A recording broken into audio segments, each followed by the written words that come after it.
Au début, tout au début, l'univers s'est emballé dans une expansion exponentielle. C'est-à-dire que sa taille s'est décuplée exponentiellement, vous savez, et donc d'une taille des milliards de fois plus petit qu'un atome, elle est devenue la taille d'une orange. Et cette orange avait une densité et une chaleur inimaginables, en Tout fait. à fait. L'univers avait 10 puissance 32 degrés.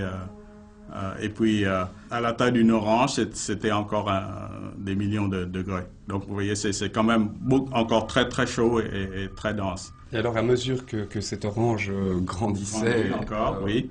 il L'univers se refroidit. dilue et se refroidit. C'est ça qui permet la complexité. Parce que quand l'univers est très chaud, la complexité ne peut pas se produire. Parce que qu'est-ce que ça veut dire chaud? C'est-à-dire des mouvements qui sont très violents. Donc, quand la température est très élevée, les atomes s'entrechoquent.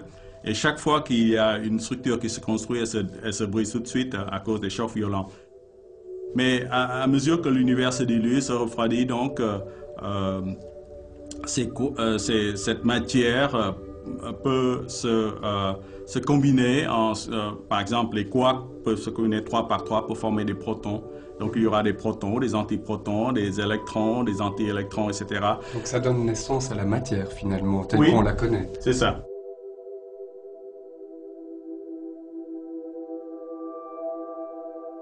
On pense que les premières étoiles se formaient peut-être quelques centaines de millions d'années après le Big Bang, donc l'explosion originale, et les premières galaxies peut-être après le premier milliard d'années.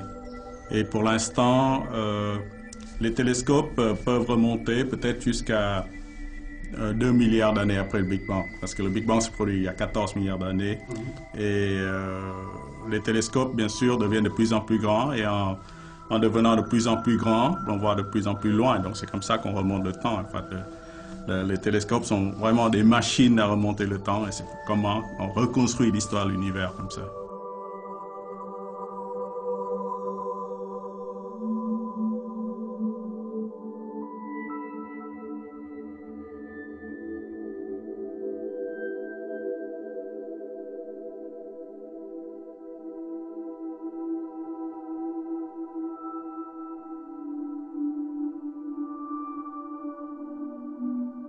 Dans le Big Bang, il n'y avait que l'hydrogène et l'hélium qui étaient produits, 3 premières minutes de l'univers à peu près. Et donc les premières étoiles n'avaient que l'hydrogène et l'hélium.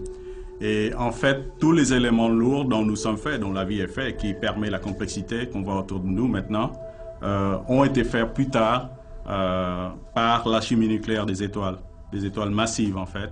Et donc ces premières étoiles, il n'y avait pas encore de métaux.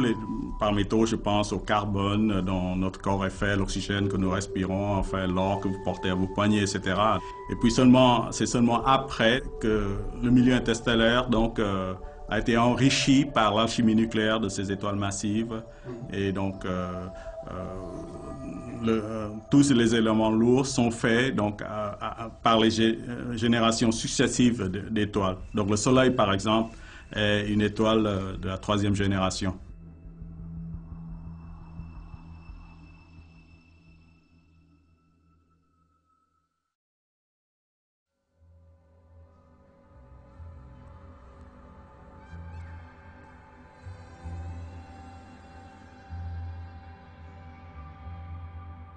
Finalement, toutes ces étoiles massives ont fini par exploser. Ça a Tout à dû fait. être l'apocalypse. Enfin, Oui, ce sont des grandes, violentes explosions. Donc, pendant quelques secondes, la brillance d'une étoile massive comme ça atteint la brillance d'une galaxie entière. Vous avez 100 milliards de soleils. Donc, c'est vraiment très, très, très brillant.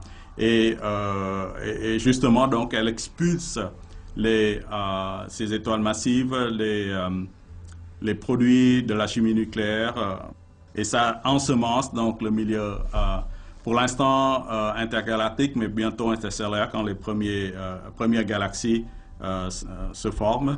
Et puis, ce milieu interstellaire s'effondre à son tour sous l'effet de la gravité pour former une 2e génération d'étoiles qui poursuit donc une alchimie nucléaire. Elle explose de nouveau, enrichissent le milieu interstellaire et 3e génération, etc. C'est c'est un constant cycle de vie et de mort. Les étoiles vivent, naissent, vivent et meurent sur des cycles de millions, voire de milliards d'années, comparé bien sûr à une vie humaine qui ne dure que 100 années. Mais donc dans ces supernovas, on a aussi de la matière qui est expulsée. Oui, ce sont des flux de gaz donc enrichis par ces minéraux qui sont donc expulsés à des dizaines de kilomètres par seconde dans le milieu interstellaire.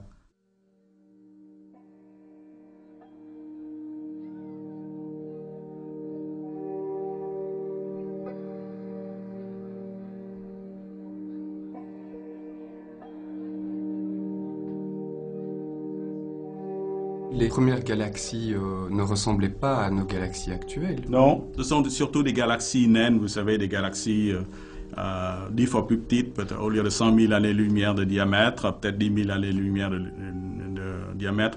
Et on pense que ces galaxies naines se sont assemblées par un processus hiérarchique.